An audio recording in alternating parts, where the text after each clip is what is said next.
existe hoje em dia de comunicação entre as pessoas, que é uma coisa que beneficia ou que também pode criar aqui algum tipo de problema naquilo que é as relações entre as pessoas, a proximidade, porque antigamente as pessoas comunicavam, sim senhor, com quem estava longe através das cartas, mas os convívios da aldeia, essas coisas todas, agora achas que isso pode ser um motivo de se estar a perder esse tipo de convívios? Não, pá, mais ou menos, porque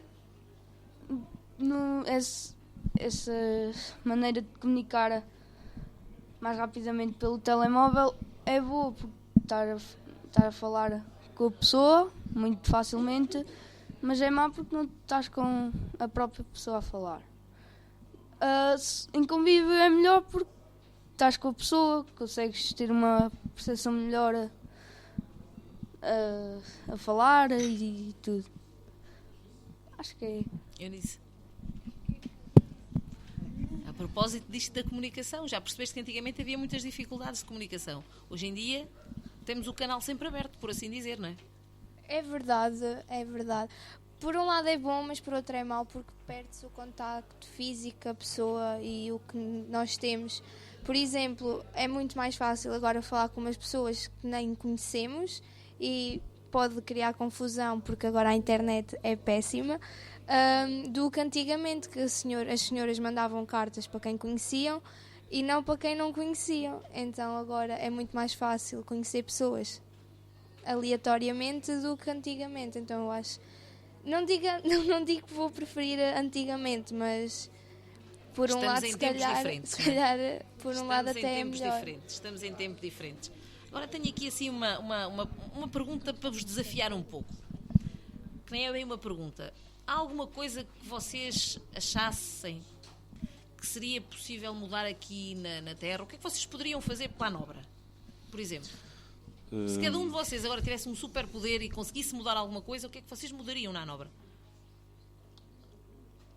Eu penso que o problema das aldeias é que à medida que as pessoas vão falecendo, que não há renovação de pessoas para viverem cá, porque as pessoas normalmente vão para a cidade, para Coimbra ou para a zona ali de Condeixa, porque é lá que tem os empregos. Mas por mim acho que devia-se conviver todas as idades. Eu, para melhorar, eu acho que era as casas antigas que estão por aí abandonadas pelas pessoas que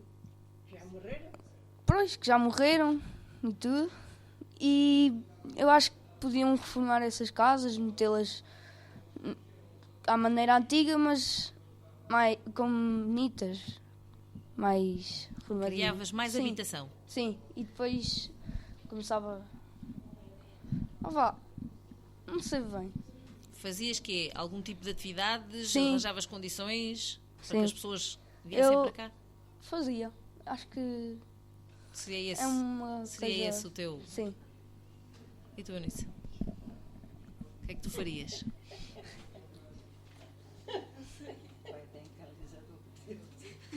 Então vou passar aqui para este lado.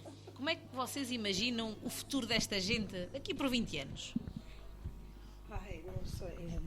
Deus queira que a coisa mude, mas se não mudar... Mudou muita coisa do vosso tempo. Para agora mudou muito. Como é que vocês acham que estes jovens daqui por 20 anos... Estes jovens daqui por 20 anos, não sei o que lei de explicar, mas eles não vão passar aquilo que a gente já passou. Que eles não vão aguentar, hein? Porque não estão habituados a esse ritmo. Dona Licínia, acha que isso que é bom ou é mau? Na sua perspectiva, isso é bom ou é mau? Quer dizer, é bom para eles agora porque gozam uma vida totalmente diferente de nós. Mas se isto mudar, é mau. E a garra de vida desta gente? O que é que acha? Como? A garra de viver que eles têm. Agora é muito lindo, mas para eles mesmo se agarrarem a tudo. E não há. Não há. Porque eles não vão fazer o que nós fazíamos. Há muita facilidade. Agora compra-se lenha para as lareiras. Eu antigamente ia com a minha mãe ao monte, apanhar trancas, apanhar isto, e apanhar lenha para queimar, não se comprava, não havia quem vendesse lenha, não havia nada. Agora há tudo. Agora há Tem tudo. tudo de mão beijada, basicamente. Tudo. Eles têm tudo agora. Não há nada que eles não tenham. Telemóveis, computadores, televisão. Bem do trabalho, as mãezinhas têm tudo feito. Pronto, eles são reis hoje. Esta mocidade é o rei. Para a vista de nós. Agora, vamos ver o que é que irá fazer para eles. Dona Maria Isabel, o que é que acha? Deus queira que eles nunca passem o que nós passamos, porque se isto está a ficar tão mal, eles não aguentam o que nós aguentamos. De maneira nenhuma, porque nós temos outra vida que eles não têm e sofremos muito mais. Em que está, não tínhamos... Eu, quando era nova, eu nunca comi uma banana. Olha, bananas. Nem bolachas. Uma coisa que para vocês é muito banal, Uma não é? coisa que é muito fácil, agora em dia ninguém tem a fruteira sem nada, não é? É verdade. É verdade. Eu não tinha isso, os meus pais não podiam, porque eles eram apenas uns agricultores, mas não havia rendimento, não é? Não havia rendimento para essas coisas. E eu era filha única, e sou, por isso, e não tinha havia só uma rapariga que andava connosco no arroz, e sim, o pai já ganhava alguma coisa. E então a mãe vinha por lá, vinha da feira de Condeixa, e vinha por lá trazer-lhe bananas, e a gente olhava para ela e dizia assim, bananas? Cá delas? Pois, esta malta agora não aguentava a nossa alimentação, porque estão habituados a iogurtes, a tudo, por isso é que eu digo, Deus queira que eles nunca passem, também lá tenho 2 netos, e que nunca passem o que nós passamos, nesse aspecto. Pois. Dona Maria. É verdade tudo isso, e que eu também lá passei, a minha mãe ia à Condeixa, e então havia lá um senhor que as bananas apodreciam, tiravam-lhe o podre, dividiam aquelas metades, e aquelas metades estavam sadias, a minha mãezinha trazia-as porque eram baratas, vendiam-se baratas, né? Se fossem bananas inteiras, eram caras, e era isso que... Pronto, já era. Eu, felizmente, os meus pais sempre viviam na terra, mas nunca tiveram falta de azeite, nem de milho, nem disso, não, nunca tivemos falta disso. Agora, já se sabe, outras coisas não havia cá agora. E nós viemos do mal para o bom. A vida hoje melhorou muito para nós, temos o tal alimentação, temos tudo que não tínhamos naquele tempo. E eles é o contrário. E eles começaram no bom, Deus queira que nunca cheguem a passar por mal, porque não vai ser fácil. Mas acham que essa preparação, por assim dizer, que a vida vos obrigou a ter, não é? Sim. Acabaram por ter que lutar contra algumas dificuldades. Acham que isso é uma coisa que vos preocupa, por exemplo, de futuro, para esta geração? Sim, preocupa, sim senhor, preocupa. Acham que eles que não vão conseguir, por exemplo, se depararem com problemas, com dificuldades, ter capacidade de resolver tão rapidamente ou tão... de uma maneira mais unida, como vocês, se calhar, antigamente as famílias se uniam? Eu acho que são capazes de não ter capacidade para isso, porque nós nunca tínhamos conhecido outra coisa melhor, não é? E eles já conheceram o bom. E agora eles passarem do bom para mau, para serem obrigados a ser privados de muita coisa, eu não sei se eles vão aguentar. Também tenho 2 netas, tenho uma só com 3 aninhos, quando ela chegar a ser, não é, como é que será para o tempo dela, e não vai ser fácil. Deus queira que isto nunca dê para o lado torto, não é? Exatamente. Que vá sempre, porque agora os pais felizmente têm os jornais, coisa que os nossos pais não tínhamos, e não sei o quê, podem lhe dar outra vida que os nossos não nos podiam dar a nós. Mas Deus queira que isso não acabe, porque se isso acabe, os pequenos não se aguentam, os novos não se aguentam, quando estão habituados a nada. Vocês têm algum tipo de receio relativamente a estas situações? Imaginem-se agora a viver tipo uma situação como naqueles países que temos em guerra. Vocês acham que teriam capacidade de resposta para situações difíceis, como por exemplo a fome? Como por exemplo gerirem estes conflitos que existiam e estes problemas das pessoas terem que ir procurar a própria lenha para se aquecerem, fazerem isso tudo? Vocês estão-se a imaginar numa situação destas? Penso que o ser humano em si está feito para se adaptar às mais diversas situações, e penso que nós teríamos de nos habituar, assim como estas senhoras se habituaram à vida que tiveram, e depois que felizmente a vida melhorou, porque os tempos também melhoraram, e foi o que elas disseram, foram do mal para o bom. Então penso que o ser humano, apesar de tudo, consegue se adaptar à situação e consegue passar por cima, dar a volta por cima da situação. Eduardo. O que ele disse é verdade. O ser humano está preparado mesmo para conseguir ultrapassar as partes mais difíceis e partes melhores, tudo. E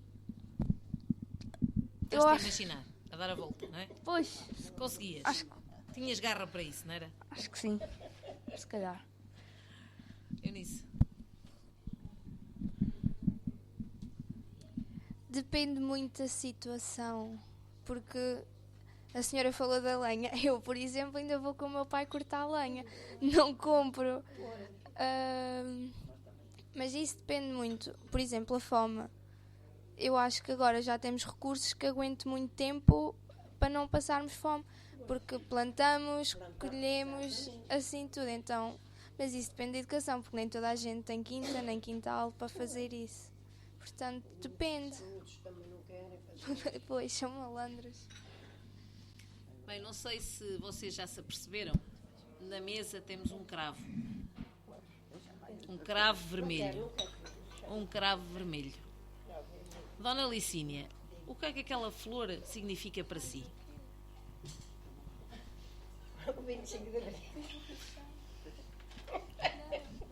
Conte-nos um bocadinho desse tempo, porque eles também não têm muita percepção daquilo que era no antes 25 de Abril. Em 25 de Abril, claro que até aí a coisa andava também deprimida. Mas depois veio a independência e aquilo ficou melhor. Porque foi daí também para cá que melhorou mais.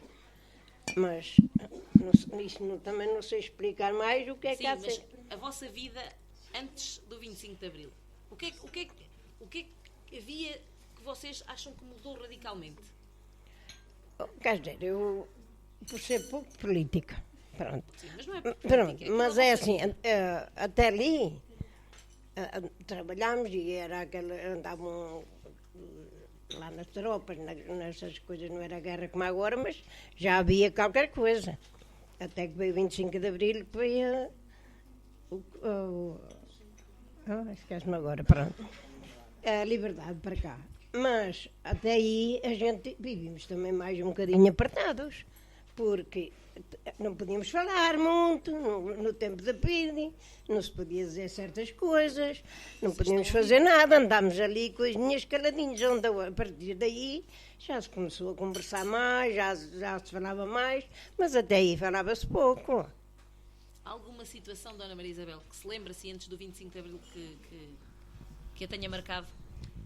É sempre aquilo que já disse, pronto, nós não podíamos falar, era verdade, mas também nunca me pressionaram por nada, porque eu também nunca fiz mal a ninguém, não é?